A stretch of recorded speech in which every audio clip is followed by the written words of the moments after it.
j'aimerais vous parler de cœur à cœur. J'aimerais, au-delà de la fonction, on vient souvent et on vient écouter ce qu'on a envie d'écouter. On vient entendre ce qu'on a envie d'entendre.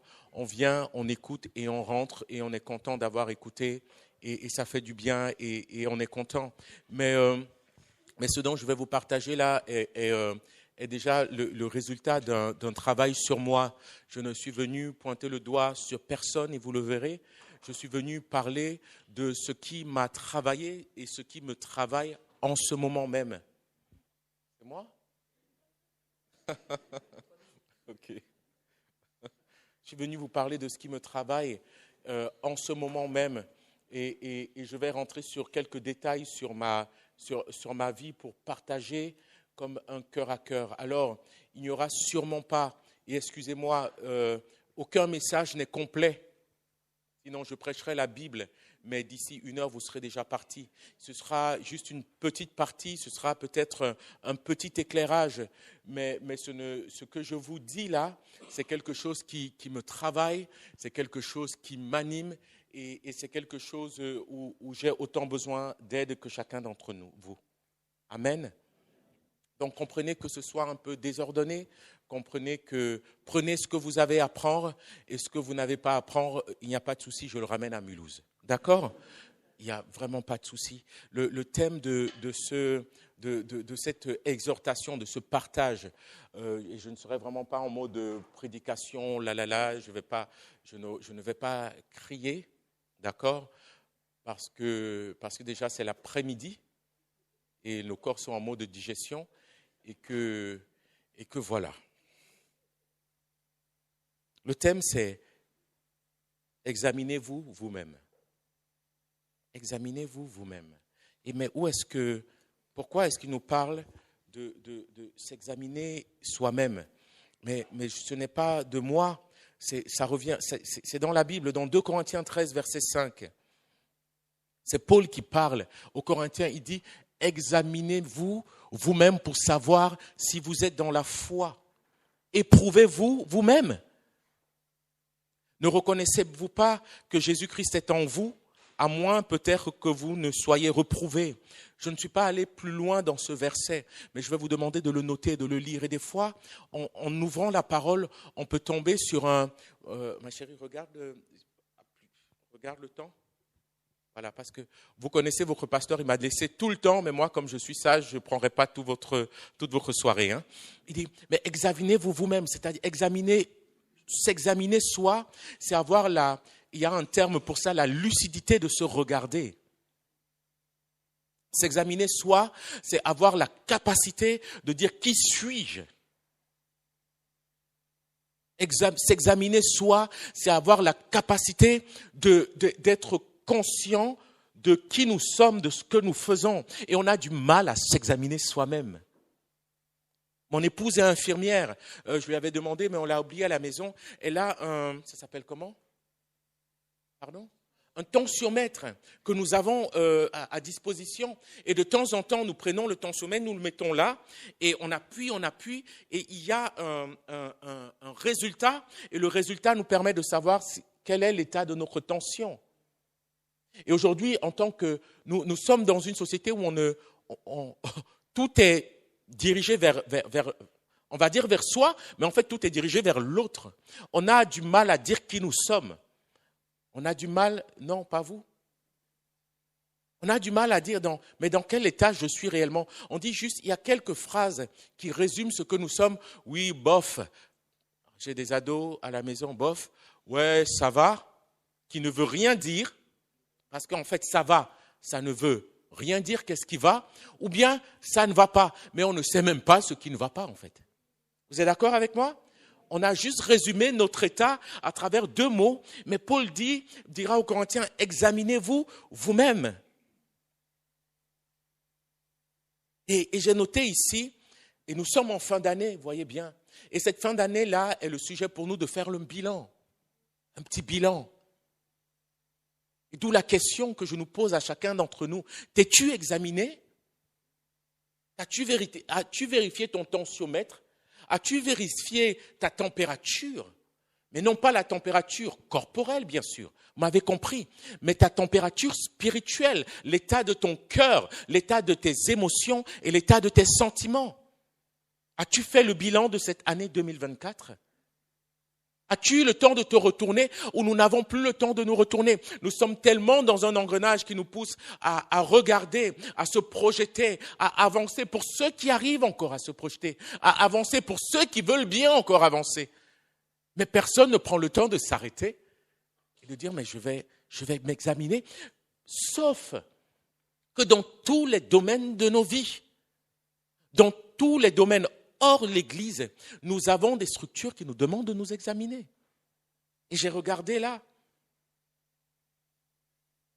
J'ai noté, j'ai cherché un bilan comptable pour ceux qui travaillent dans les entreprises. Non, il n'y en a pas. OK. Ils ne veulent pas lever les mains, c'est ça? OK.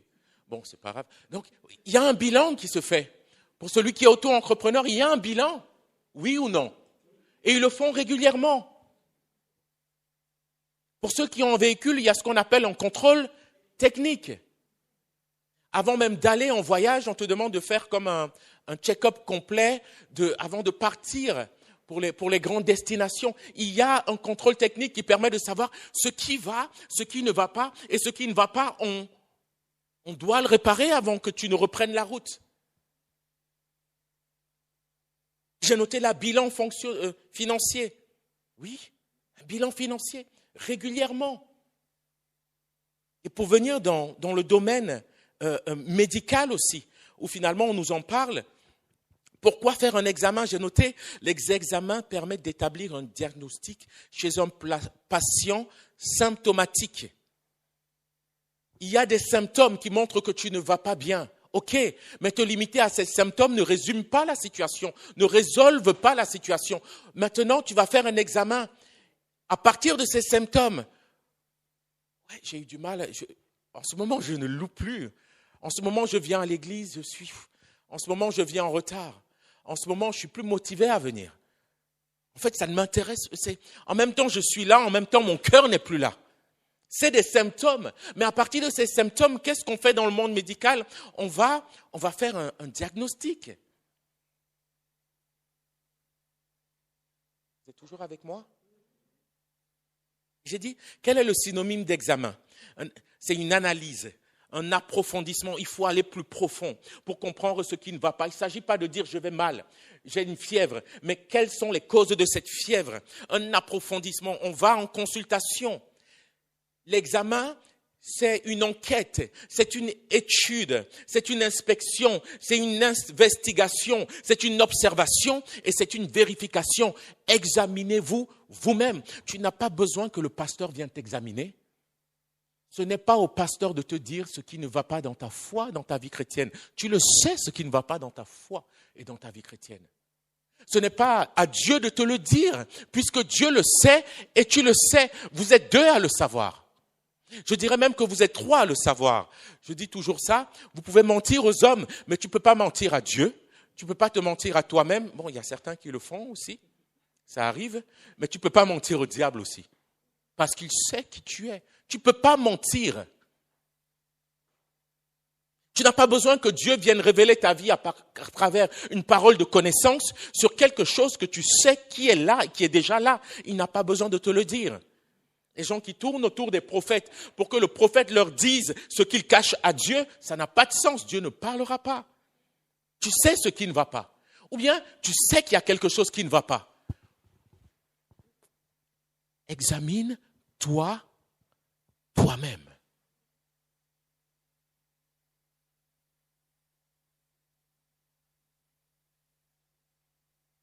Tu n'as pas besoin d'une parole. Que quelqu'un vienne prendre, ah oui, tu sais, je pense que ceci, je pense que cela est. Non. Tu as la capacité, ça c'est moi, à t'examiner toi-même. J'ai noté quelques termes médicaux, vous allez m'aider. Et nous le faisons régulièrement, et chacun d'entre nous l'a déjà fait ici. Une arthroscopie, vous savez, c'est pourquoi? Pardon? Les articulations, bien monsieur. Bilan sanguin. Prise de sang. Artériographie. Pardon? Les artères. Bravo, madame. Vos applaudissements. Une coloscopie. C'est pas agréable, hein? Mais ce dépistage peut sauver ta vie. C'est jamais agréable de faire un dépistage. Mais si tu ne le fais pas, tu peux mourir. Si tu ne t'examines pas, si tu n'es pas conscient de qui tu es, de ce que tu as, de ce que tu vis, de ce que tu ressens, tu peux mourir. Et vous en connaissez d'autres en IRM, une radiographie. Dans tous les domaines de notre vie, même dans le cadre du travail pastoral aujourd'hui, je fais un bilan avec le pasteur Samuel. Il y a un bilan individuel, il y a un bilan avec le patron. Et nous arrivons là à la fin de l'année 2024. Est-ce que tu as fait un bilan avec toi-même? Est-ce que tu as fait un bilan avec lui?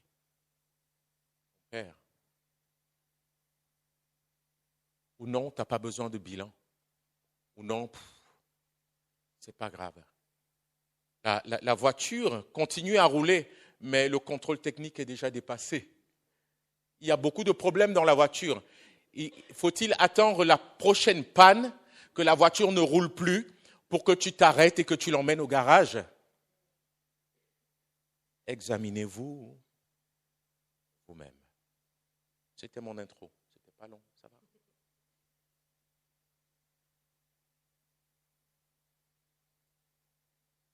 Nous allons lire, si vous le voulez bien, je prends ma Bible.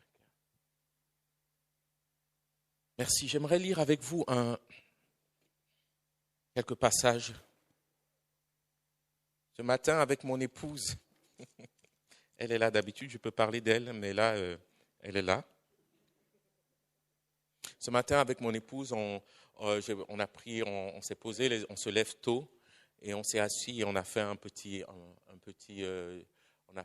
alors ça fait quelque temps, on fait un petit check-up. Hein. Tous les soirs, j'en ai pour 1 heure, 1 heure et demie. Comme ça, on parle, on aime à parler. Et on a fait un petit bilan de notre couple.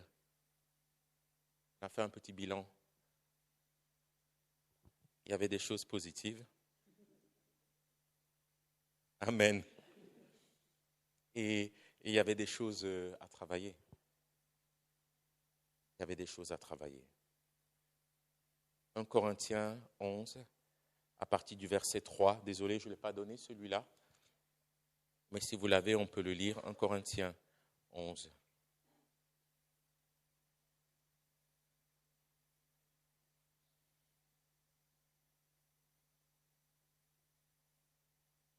Non, ce n'est pas celui-là. Eh bien,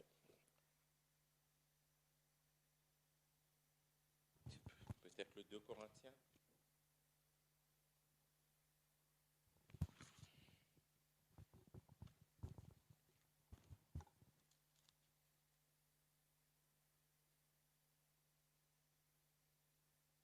Non. Oh. Ça commence bien. Je n'ai pas fait l'examen personnel. Mais j'aimerais vous le lire. Je l'ai là.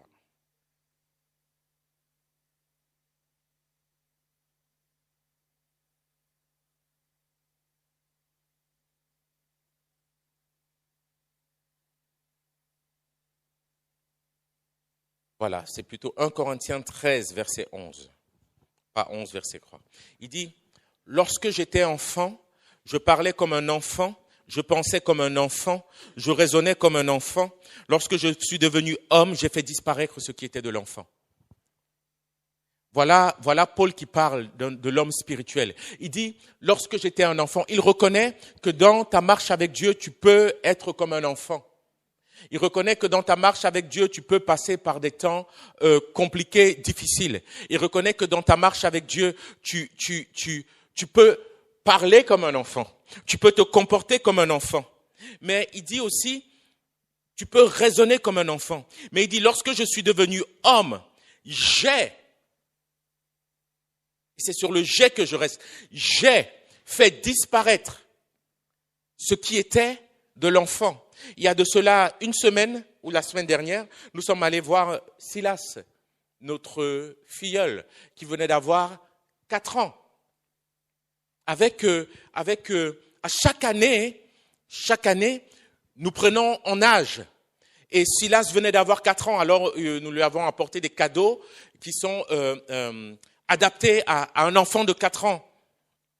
Chaque année, nous avons un enfant à de nouvelles acquisitions, de nouvelles connaissances, de nouvelles fonctionnalités, de nouvelles expériences.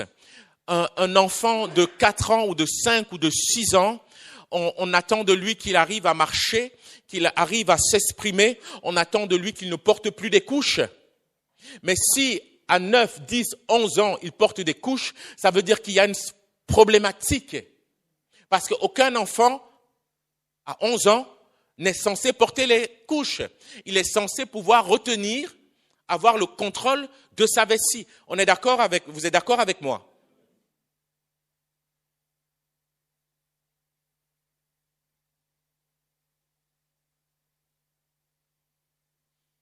Alors les bien-aimés, qu'est-ce que tu vas laisser cette année? Qu'est-ce que tu vas laisser à l'année 2024?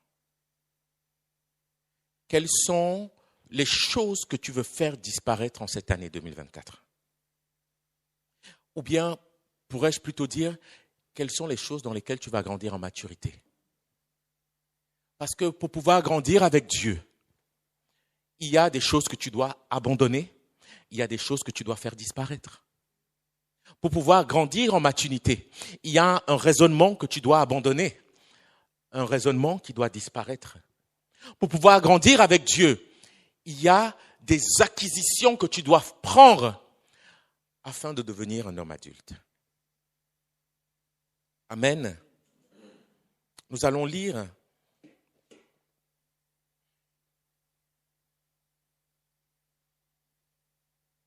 dans Éphésiens 5, verset 10 à 14. Examiner, la première chose, on te dit, examine ce qui est en toi.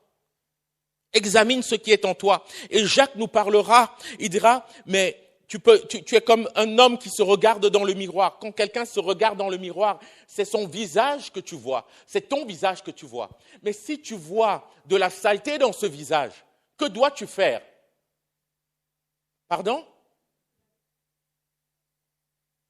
Si tu vois de la saleté au niveau de tes yeux, le matin, au niveau de ta bouche, au niveau de ton visage, ce n'est pas le problème du miroir. Tu n'as pas besoin de changer de miroir. Mais c'est ton visage que tu dois nettoyer.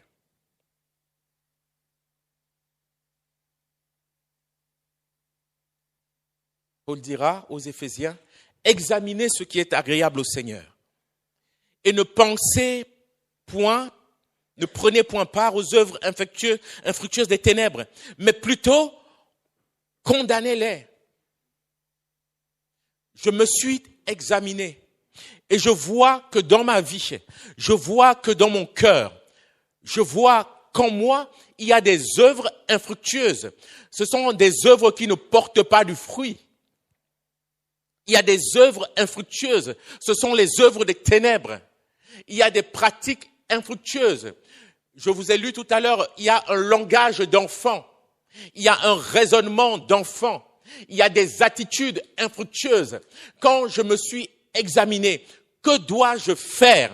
Je dois condamner ce qui est des ténèbres. Vous êtes toujours avec moi? Je vais reprendre. C'est important. Quelles sont en cette année? Et je vous promets qu'on sait, comment dire, on est passé, Claire et moi, à la casserole ce matin. Ce matin même, elle ne savait pas ce dont j'allais prêcher, mais on devait discuter. Elle m'a dit des choses, je lui ai dit des choses, Et il y a des choses qu'on a décidé de renoncer ce matin même. Parce qu'on a vu que pour que notre couple puisse avancer, ça va faire 16 ans maintenant de mariage, alléluia. Et oui, on peut avoir 16 ans de mariage et être heureux, amen.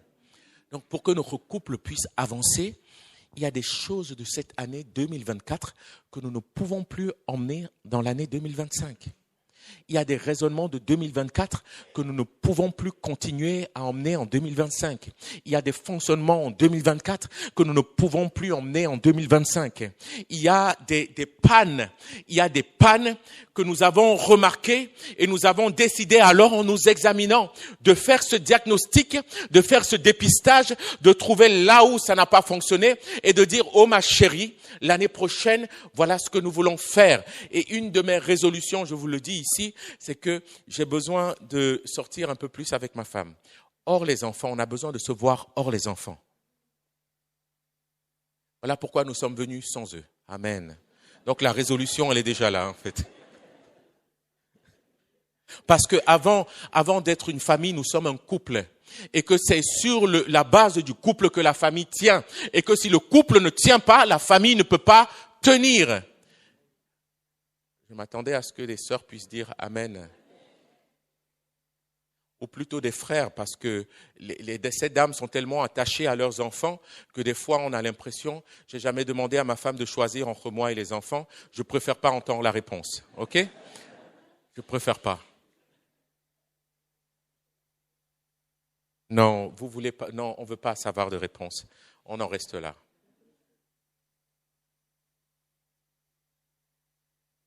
Tu dois condamner les œuvres qui t'ont gardé enfant cette année. Tu dois condamner les œuvres qui n'ont pas porté de fruits cette année. Tu dois condamner les œuvres qui t'ont rendu souffrant cette année, qui t'ont rendu malade cette année. Tu dois condamner les choses qui t'ont empêché d'avancer avec Dieu cette année. Tu dois condamner les pratiques qui ne t'ont pas permis d'aller plus loin comme tu aurais voulu cette année. Tu les connais parce que tu dois t'examiner toi-même. Oh, je commence à crier, excusez-moi. Et alors que tu t'examines toi-même, tu dois pouvoir avoir la lucidité en te regardant au miroir, de dire ça c'est pas bien, ça c'est pas bien, ça c'est pas bien, ça c'est pas bien. N'attends pas que ce soit quelqu'un qui te le dise. N'attends pas que ce soit ton épouse qui te le dise. Ça fait un peu mal. C'est jamais un moment agréable à passer. C'est une petite friture. Voilà.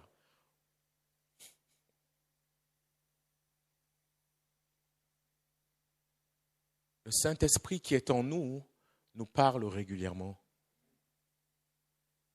Il nous convainc de péché, de justice et de jugement.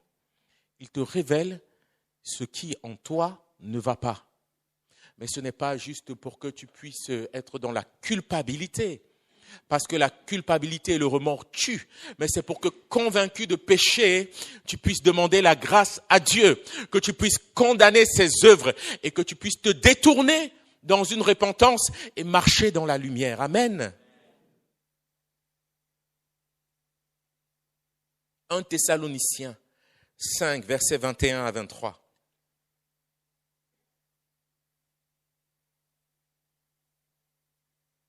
On est toujours dans examiner, hein. Ça c'est moi.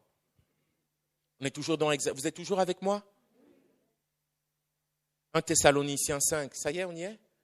Versets 21 à 23. Mais on est encore dans la même phrase. Le 2 Corinthiens parlait d'examiner vous-même. Éphésiens, examinez ce qui est agréable au Seigneur. 1 Thessaloniciens, mais examinez toutes choses. Retenez ce qui est bon. Abstenez-vous de toute espèce de mal. Il y a des nourritures qui vont faire mal à ton corps. Il y a des nourritures qui vont détruire ton corps. Il y a des choses que tu regardes qui vont faire mal à ton esprit, l'œil étant la lampe de ton corps. Il y a des attitudes qui vont détruire ton âme. Il y a des addictions qui vont détruire ton âme. Il y a des postures, des raisonnements d'enfants qui vont détruire ta relation avec Dieu. Abstenez-vous. Retenez ce qui est bon. Qu'est-ce qui est bon? Il y a des choses qui sont bonnes et il y a des choses qui ne le sont pas. Mais c'est à toi de faire la part. Personne ne le fera à ta place. Est-ce que vous m'avez compris? Personne ne le fera à ta place.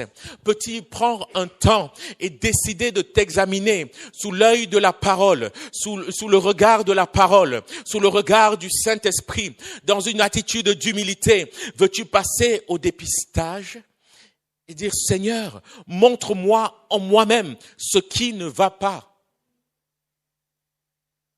En commençant par ce que tu sais déjà. Parce qu'on veut toujours qu'il nous montre autre chose, mais ce qu'on sait, on ne l'a pas encore réglé.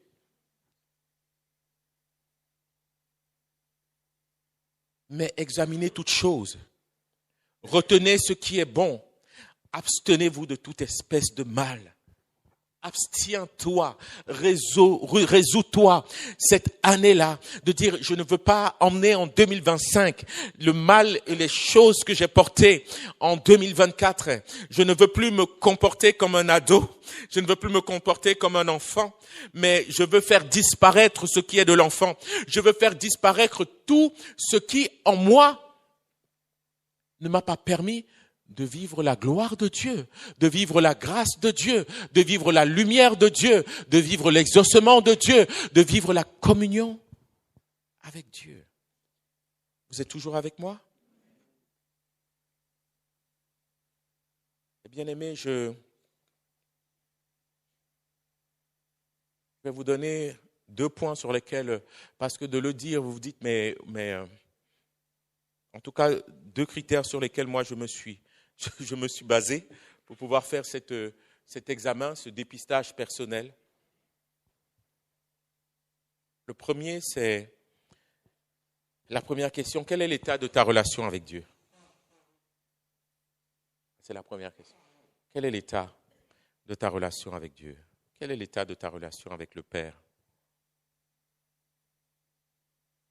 Alors, ça peut être une grande question, mais je l'ai partagée en 3. Quel est l'état de ta vie de prière? As-tu une vie de prière? Est-ce que tu pries? Est-ce que tu pries régulièrement? Est-ce que tu pries quotidiennement? Parce que relation avec Dieu, tout le monde peut dire qu'il est en relation avec Dieu. Mais comment est-ce que tu es en relation avec Dieu? As-tu une vie de prière personnelle? As-tu une vie de prière individuelle? Est-ce que c'est à l'église que tu pries?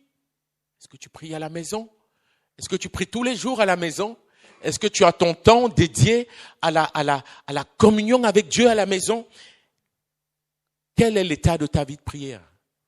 Est-ce que c'est 3 jours ou 1 semaine ou 1 mois et demi motivé? Après tu tombes sur 2 mois un peu. Est-ce que c'est 1 fois par semaine? Est-ce que c'est 3 jours? C'est à chacun.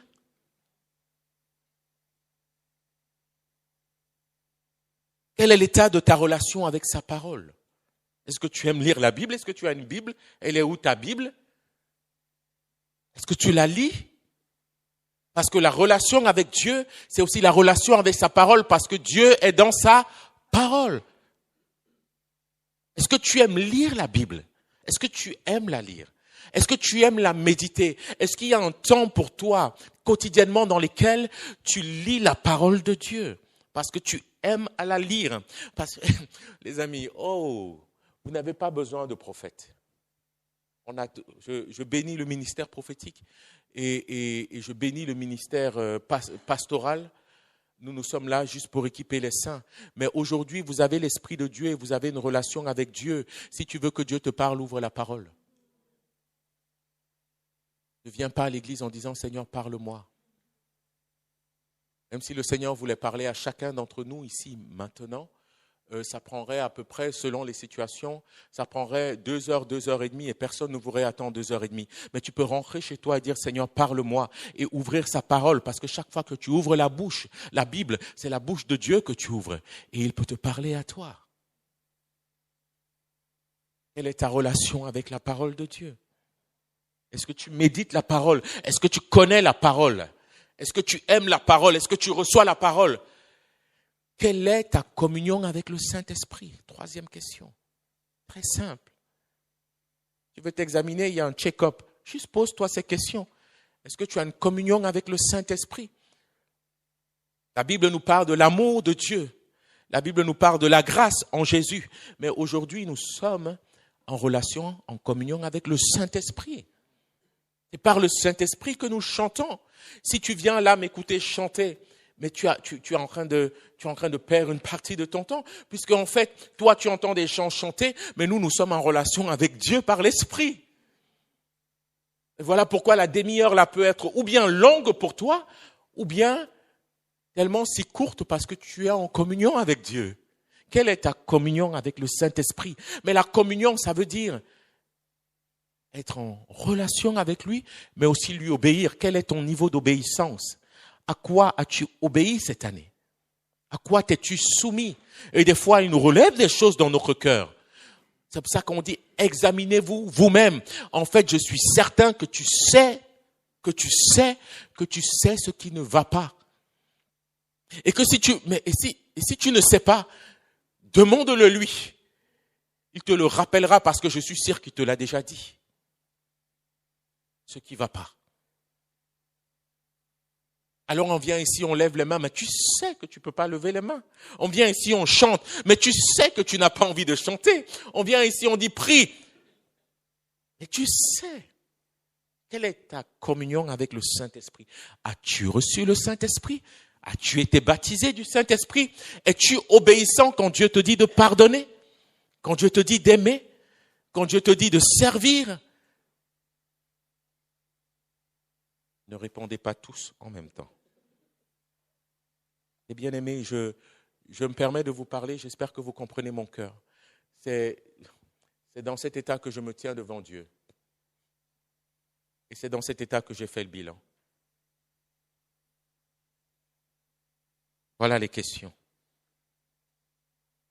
Donc, quel est l'état de ta relation avec Dieu?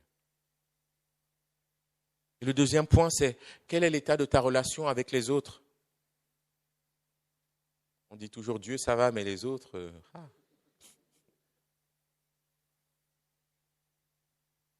Parce que tu ne peux pas dire que tu aimes les autres que tu vois, que tu aimes Dieu, si tu n'aimes pas les autres que tu vois, en fait. Parce que le véritable amour de Dieu se manifeste à travers l'amour que tu manifestes envers tes frères et sœurs.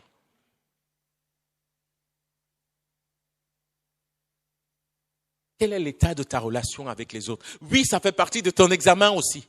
On vient de passer les fêtes. Comment ça s'est passé les fêtes? Bien?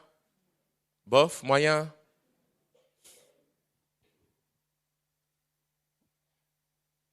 Quel est l'état de ta relation avec ta famille, avec ton épouse, envers tes enfants? Les papas, est-ce qu'on a fait un bilan? Ne laissons pas nos épouses faire le bilan à notre place. Ne laissons pas quelqu'un d'autre faire ce bilan. Est-ce que tu as fait le bilan? Suis-je un bon mari? Suis-je un bon papa? Suis-je un bon fils pour ma maman? Ma maman, elle habite à 5 minutes de la maison. Je dois pouvoir me poser ces questions. Tu ne peux pas ne pas te les poser. Parce que c'est se poser ces questions qui nous permettent alors de prendre les bonnes décisions et de prendre le bon chemin. Amen. Quel est l'état de ta relation avec tes amis, tes proches? Y a-t-il encore des proches autour de toi? As-tu des amis? Quel genre de relation vous entretenez ensemble? Quelle est ta relation avec l'Église? Aimes-tu venir à l'Église? Es-tu engagé dans cette Église? Est-ce que quand tu vois finalement tout le programme qui a été mis là, tu dis waouh, mais c'est génial, on va le psaume, on va regarder les psaumes, on va faire le week-end de prière, je vais rencontrer les frères et sœurs. Est-ce que quand tu viens là, tu dis purée, je suis heureux de rencontrer mon Église, de rencontrer les bien-aimés, ou tu viens à reculons? Pourtant, nous disons, et je le dis avec beaucoup de recul, les bien-aimés, nous disons que nous sommes frères et sœurs. Mais j'ai l'impression, je le disais encore à ma femme, on a tellement été blessés par la vie, blessés au dehors, blessés par l'Église, que nous venons là et que même quand nous le pensons, chacun garde sa carapace et chacun garde son... Non, je veux plus être blessé. Non, stop. Je veux plus être blessé. Stop. Je viens, je fais ce que j'ai à faire et je m'en vais. Je sers là où je dois servir et je m'en vais. Mais regardez l'état du père, le cœur du père. J'ai 4 enfants à la maison. Ils se disputent à peu près. Je ne compte même plus.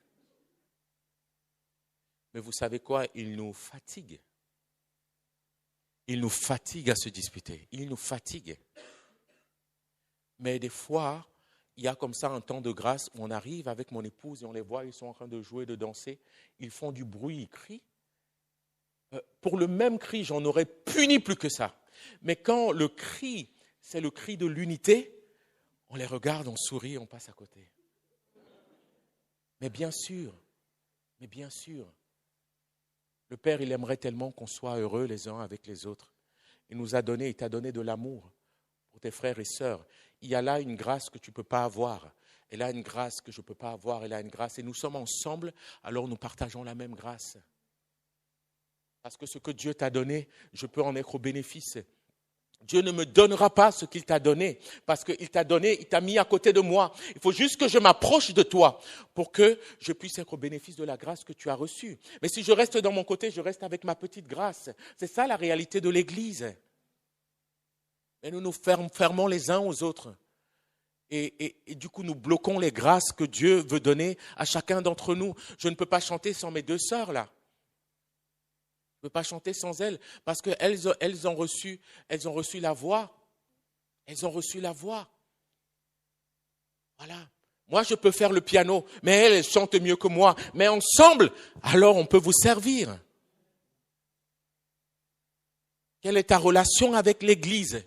Quelle est ta relation avec tes frères et sœurs? Ok, ça ne va pas. Très bien. Moi aussi, ça n'allait pas. Moi aussi, ça ne va pas. Parce que même quand ça va, ils viennent te chercher encore. Hein. Ils ne sont pas... Ah non, ils sont tenaces. Hein. On dirait qu'ils font exprès. Hein. Mais ok, ce n'est pas le souci que ça n'aille pas. Le souci, c'est qu'est-ce que j'en fais? Seigneur, guéris-moi, parce que je veux y retourner. Ce n'est pas non, je reste dans mon coin maintenant. Ce n'est pas, tu ne vivras pas la guérison. Et tu ne vas pas vivre cet amour. Tu ne vas pas vivre ce service. Tu ne vas pas vivre cette dimension que Dieu veut que tu vives. Que ça n'aille pas à un moment, oui, c'est juste. Mais qu'est-ce que t'en fais?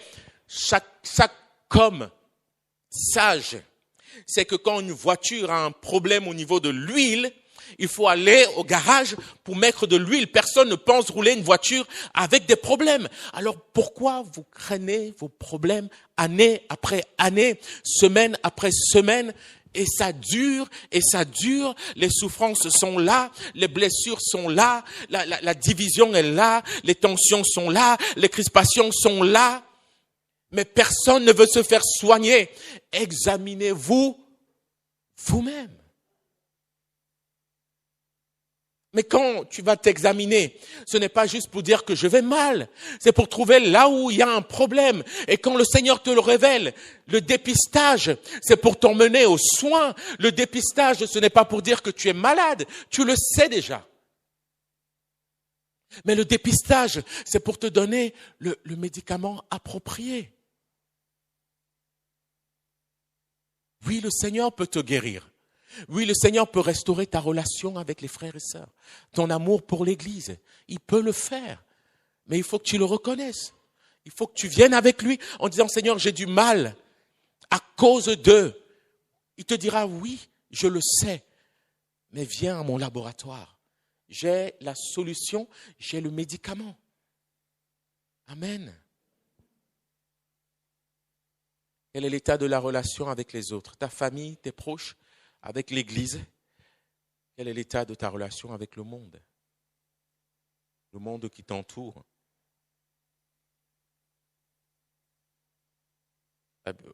Avant, nous étions comme les jésuites se sont coupés du monde en disant non, pour vivre notre foi, nous devons aller dans des endroits solitaires, parce que ce sera notre seule manière. Mais Jésus nous demande, lui, il dit, vous êtes dans le monde, mais vous n'êtes pas du monde. Mais il dit non, le sel, c'est fait pour être dans la sauce. Et la lumière ne brille que dans les ténèbres. As-tu fui? T'es-tu caché?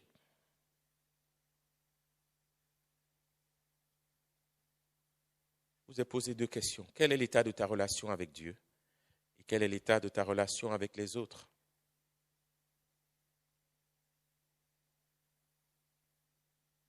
Un Thessaloniciens 4, verset 1. Et on va finir par là si vous le voulez bien.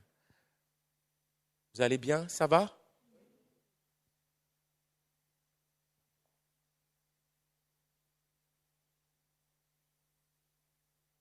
Au reste, frères, puisque vous avez appris de nous comment vous devez vous conduire et plaire à Dieu. Vous avez appris, vous savez comment vous conduire, vous savez comment plaire à Dieu. Il dit, et c'est là ce que vous faites. Nous vous prions, nous vous conjurons au nom du Seigneur Jésus de marcher à cet égard de progrès en progrès. De marcher de progrès en progrès. J'aurais aimé que des hommes et des femmes, des frères et sœurs aujourd'hui disent, dans ma relation avec mon Église, je veux aller de progrès en progrès. Dans la méditation de la parole 2025, je veux faire des progrès. Dans ma vie de prière, arrête de venir à l'église pour qu'on prie pour toi. Dieu peut te répondre à la maison. Ma prière n'est pas plus... Oui, nous allons prendre un temps pour prier pour vous tout à l'heure parce que nous en avons reçu le ministère et la grâce. Mais il t'écoute autant que moi.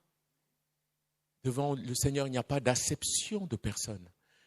Il veut répondre à tes prières afin que ta joie soit parfaite, afin que ta foi grandisse, afin que tu t'établisses, afin que tu t'affermisses. Je veux aller de progrès en progrès. Est-ce qu'il y a on va prendre 3 sujets de prière. Est-ce que vous êtes disposés encore pour prier? Oui? Alors, je ne vais pas vous faire... parce que je sais combien tout ça, moi, me travaille à l'intérieur. Comment tout ça, à l'intérieur de moi, c'est un bouillon. Toutes les questions que je vous pose là, je me les suis posées. Et des fois, pas avec la condamnation, pas avec une forme de culpabilité, mais avec l'humilité qui dit, Seigneur, fais-moi grâce, j'ai besoin de ton aide. Je ne suis pas venu là pour vous dire, vous faites mal. Je suis venu pour vous dire, nous pouvons abandonner ce qui est de l'enfant. Nous pouvons lâcher des choses en cette année 2024, mais nous pouvons acquérir de nouvelles choses, des choses nouvelles. Nous pouvons marcher dans la lumière, nous pouvons dénoncer et condamner les œuvres des ténèbres. Il y a des choses que tu dois lâcher en 2024 que tu ne peux plus ramener en 2025. Il y a des attitudes, il y a des comportements, il y a des péchés, il y a des postures, il y a des raisonnements, il y a des paroles, il y a des pensées pour lesquelles tu dois pouvoir dire non, je les dénonce, non, je les condamne, non, je refuse de continuer à être comme cela. Et alors que tu le fais, tu demandes la grâce au Seigneur par son esprit, la grâce au Seigneur par son esprit de t'aider à aller de progrès en progrès. Seigneur, je ne veux plus rester un enfant. À 12 ans, je ne peux plus continuer à porter des couches. Je ne peux plus continuer après des années à ressasser sur le même problème. Ça fait 6 ans que tu as été déçu. Oui, ça fait 6 ans. Et ça fait 6 ans que le Seigneur veut te guérir. Ça fait 6 ans.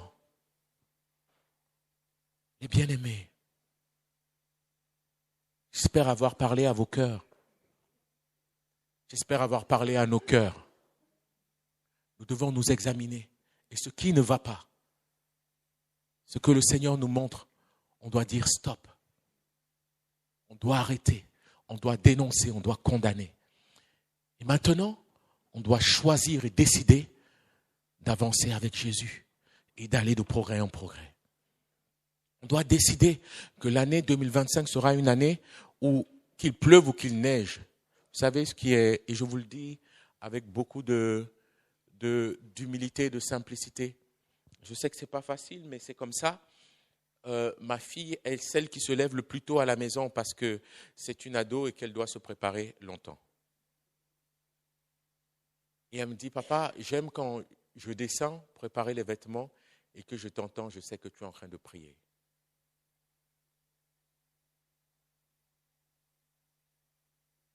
Tu dois prier tous les matins. Parce que tu prends un café, tu prends un petit déj tous les matins. Décide que 2025, quoi qu'il se passe, chaque matin, tu vas te tenir devant le trône de la grâce. Amen. Décide que 2025, chaque jour, tu vas ouvrir la parole, que tu comprennes ou que tu ne la comprennes pas. Vaut mieux dormir sur la Bible, la tête sur la Bible, que dormir sur un coussin devant Netflix.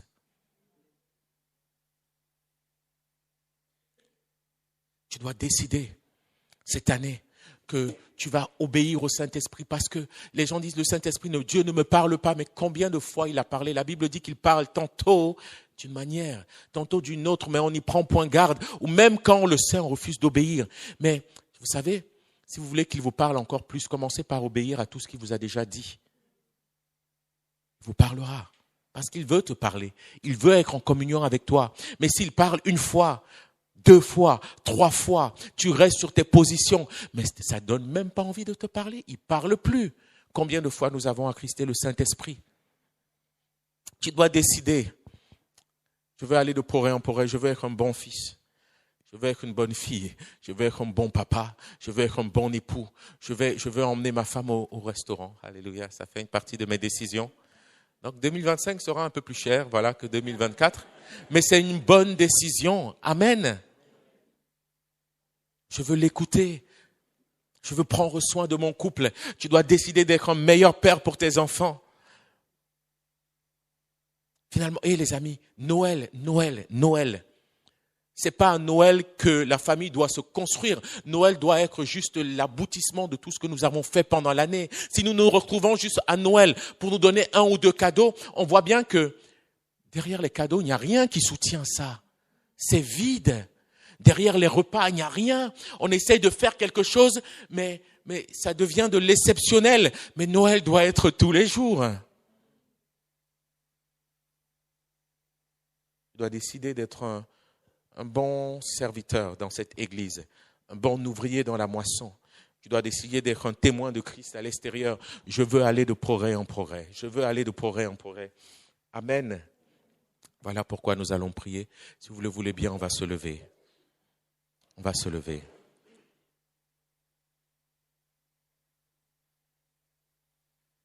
J'espère ne pas avoir été long. Je vais prier pour toi, vraiment. Alléluia, les amis, nous voulons, tu n'auras, bien sûr qu'en 10 minutes, tu ne pourras pas t'examiner, bien sûr qu'il faudrait du temps, et le but c'est de vous laisser ce temps-là jusqu'à la fin de l'année. Nous avons encore un peu de temps jusqu'à la fin de l'année.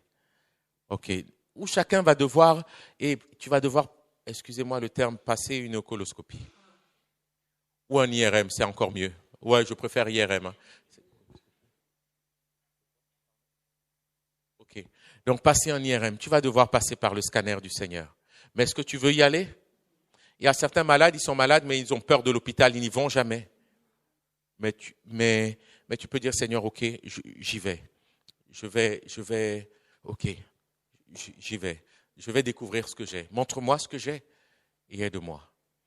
Mais ce dont j'aimerais nous engager, c'est sur 2 choses particulières. La première, c'est que nous devons, et ça on peut le faire maintenant, tu n'as pas besoin de l'examen pour pouvoir le faire. Il y a des choses, les œuvres infructueuses des ténèbres, il y a des choses que tu dois dénoncer, condamner et refuser dans ta vie. Tu dois dire, ces choses-là, je ne les emmène plus en 2025. Parce que ça m'a pourri ma foi, ça m'a pourri ma vie, ça m'a pourri ma famille en 2024. Quelques-uns sont comme moi, oui? Très bien. Ça, tu peux le décider. Et le deuxième point, c'est que tu vas t'engager. Tu vas t'engager, comme je me suis engagé avec Claire ce matin. C'est engagé l'un vis-à-vis de l'autre, d'aller de progrès en progrès. Ok, Seigneur, je choisis de ne pas rester un enfant. Je choisis de ne pas rester un enfant dans l'église, un enfant dans ta maison, toujours. J'arrive pas à faire l'enfant, excusez-moi. J'ai voulu faire, mais Mais je veux maintenant, je veux faire disparaître ce qui est de l'enfant, afin de grandir en maturité dans la foi, dans la relation avec toi et dans ta maison. Amen. Vous êtes d'accord avec ces deux sujets? Voilà, je vais prendre un temps on va prendre un temps au piano où on va louer le Seigneur, mais ne chante pas. Je ne te demande pas particulièrement de chanter, ce n'est pas important de lire ce que quelqu'un d'autre a écrit. Ce qui est important, c'est que toi-même tu parles à Dieu. Que tu t'engages. Seigneur, je m'engage à aller de progrès en progrès. Je veux prier. Là où tu sais qu'il y a eu si tu priais, c'est merveilleux. Si tu lisais la parole, c'est merveilleux. Mais est-ce que tu aimes l'Église? Là où tu vois qu'il y a un souci, dis Seigneur, je veux aller de progrès en progrès. Viens réparer. Gloire à Jésus. On va prendre, pendant qu'elles vont prendre ce chant, j'aimerais simplement, ce ne sera pas long, mais que chacun prenne la décision de dénoncer, renoncer à quelque chose et de s'engager avec Christ